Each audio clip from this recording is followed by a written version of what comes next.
Hi, this is Micornus Phokane, the leader and the founder of Church Governance Solutions. This is 2025 and it's the beginning of the year. And there are those of you who are called by God to open new churches. And I just want to give advices for those ministers that God has called you to open a new church. Just some few advices that you need to hearken unto if you are to open a new church, maybe this year, as you've planned maybe in the past year, to say you're opening a new church in this new year.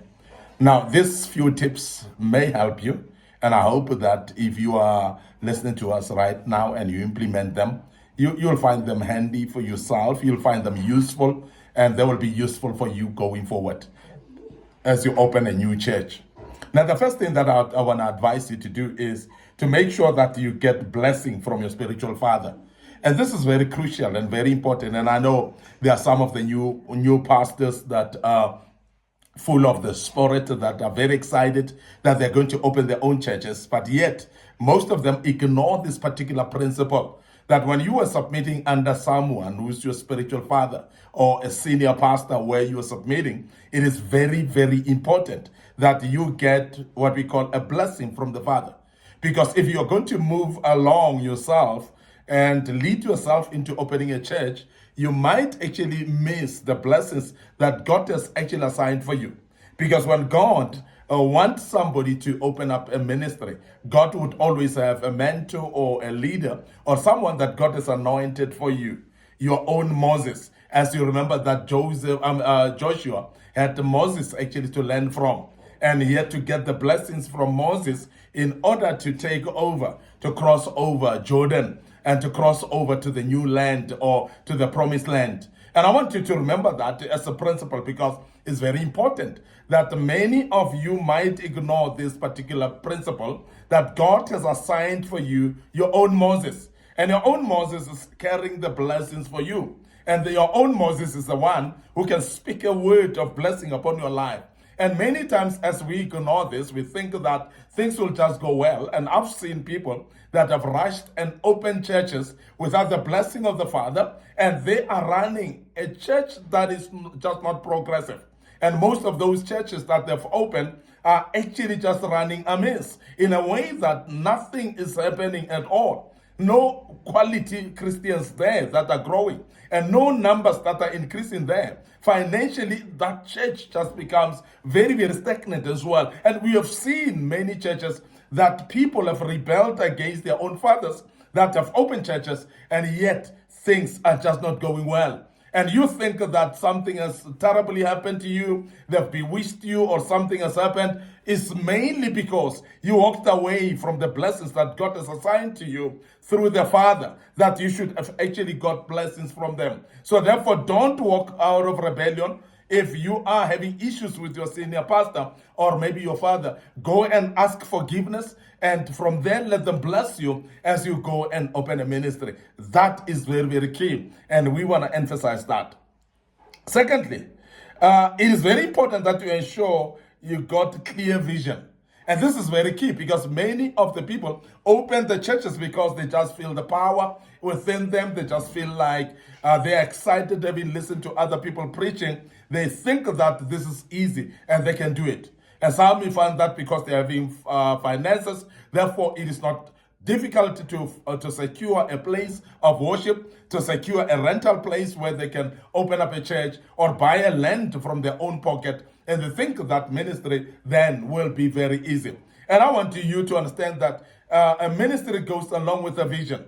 Without a vision, the Bible says people perish because then people don't know the direction that they need to take. And I want to urge you as a young man maybe or young lady that is just full of power, that is led to open a church, that please have a vision that is clear so that you are able to know exactly the direction that you're taking the people of God. When you don't have a proper clear vision, the problem is that you're not going to be able to focus. You're not going to be able to see the direction where you're going. And therefore, it is difficult to lead any individual or people that are coming to join you for a particular vision to follow because they don't even know what they are following because you yourself, you're not clear yet.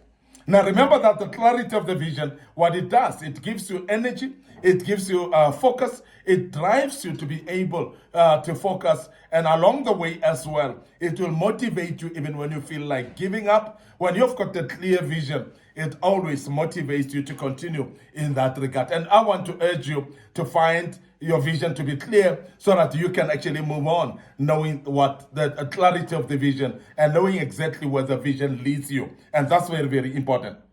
Now, the other thing that we want to bring you to attention is you need to identify location to start, because you need to know exactly where you want to start. There are those of you who are taking it for granted as well. Location is very important. Places are very important. And therefore, you need to follow the Spirit of the Lord to a place where God is leading you. If you are planted in a place where God has led you, you cannot struggle, because it's very important that you go to where God called you to be. When God has assigned you a place, there's nothing that will stop you from succeeding in that particular place. And I want to emphasize that the blessing of the Lord, when it's upon your life and He has assigned you a place, that place will be fruitful. Therefore, you need to actually hear the voice of the Lord in the direction of a place to go. And we have always emphasized as Church Governance Solutions that when God calls you for a certain place, remember that God calls you particularly because of the people that are staying there. So therefore, we want to say that when God calls you for specific people, which may be a certain nation, which might be a certain community or society, when God has called you for them, then therefore the location can be confirmed because of where those people are residing. The location, therefore, is confirmed because of the place where the people stay. Because those particular people that God called you for, it is very important to know where they're staying. And therefore, you establish right in that place where they will be able to access your ministry and to access everything that God has called you for them. This is very, very important. And I want you to also be able to arrange an evangelism crusade or an open air or an outreach of some sort, that you will either go door to door to those people and with them to the Lord and evangelize them for quite some time, and maybe make sure that you introduce yourself to the people through a specific outreach ministry, a specific evangelism work that you're doing, a certain missionary work that you're doing in the area. So win the people and make them believe in what you're believing in, and therefore introduce the vision right to them so that they may know what you are called for and be able to come and support you based on the vision that you've shared with them. It is very important, therefore, that you reach out. It's very important that you evangelize. And as I said, you step into the territory of those people and share to them the gospel. Make them aware that you're going to also open a place of fellowship within their community while you are sharing the gospel to them. This is very important. So evangelism, set up an evangelism for a few days. It could be for some few weeks. It could go even for months in that particular place before you establish, so that you can win souls, the people that you can start with in that particular place. And that will actually set up the church to a good start so that you can be able to start properly. Very, very important. So it is also very important to learn to start small, maybe in a small room or in a garage somewhere, because many times I know that there are those people that want to go big, and immediately they want to go big. Immediately they want to go into auditoriums. Immediately they want to hire a big hall, which might be also expensive to do, which might also be very discouraging for you to see only 3 people sitting in a big hall, and that may be discouraging to you. That may inflate your ego and make you to feel like you're not progressing at all because of the space that is big. So therefore, it is very important that you consider starting small, and therefore as you start small, grow with hiring more bigger place after the numbers have increased. So it's very important that as you grow in numbers, that's then you occupy a space that will accommodate the number of people that you have at that particular time. Don't rush to go into auditoriums. Don't rush into going into bigger halls and convention centers sometimes, whereby it's only few people that are going to be gathering there.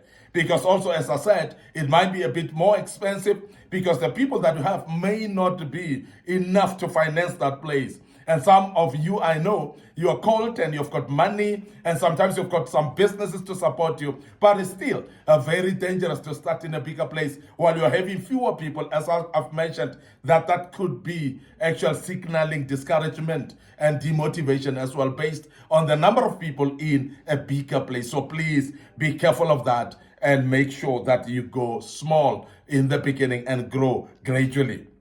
Now, the other thing is ensure availability of a mentor, because this is very important as well. And there are some of us, as I've mentioned earlier, that you might have actually rebelled from your father, from a spiritual father. You've rebelled maybe from your mentor. But it's still very important to find a mentor, to find somebody who can actually hold you by hand.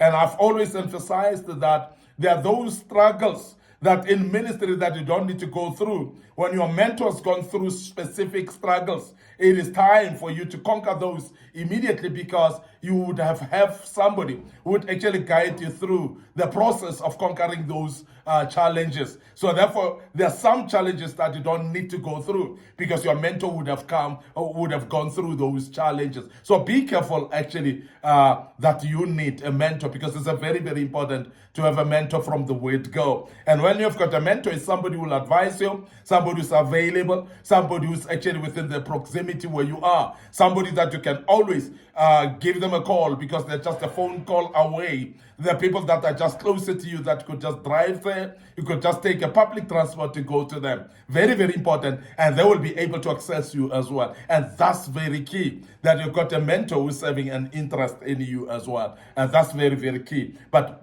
having a mentor is a very, very key principle that one needs to have.